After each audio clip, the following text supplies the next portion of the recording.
Ito yung update ng aking itinanim sa polybag na kalabasa. Ay ngayon atin ang itatransplant sa lupa. Ay ngayon yung ilalim ng kanyang dahon ay napakarami ng whiteflies. Ang ating gagawin muna ay ating i-sprayhan ng aking ginawa na homemade organic insecticide para mamatay yung mga whiteflies na mapuputing lumilipad.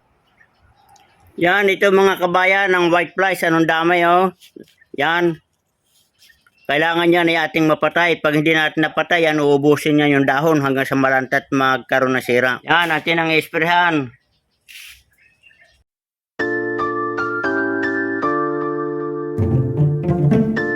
At maya-maya natin ito paglubog ng araw, itatransplant.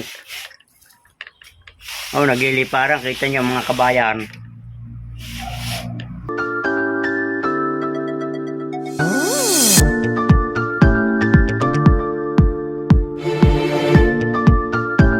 O yan, mga nagliliparan mga kabayan.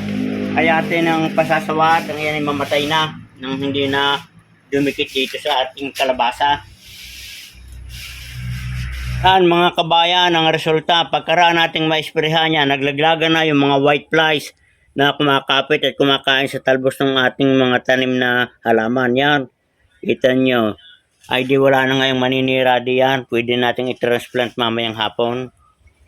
So yan pa mga kabayan, no? Mga nalalaglagan ng isa-isa. Sa paglipad inalalaglag sa lamesa. Yan. Ayan, hanggang dito na lang mga kabayan. Pagbabahagi ko ng pang-spray do sa ating mga whiteflies na sumisira sa ating halaman.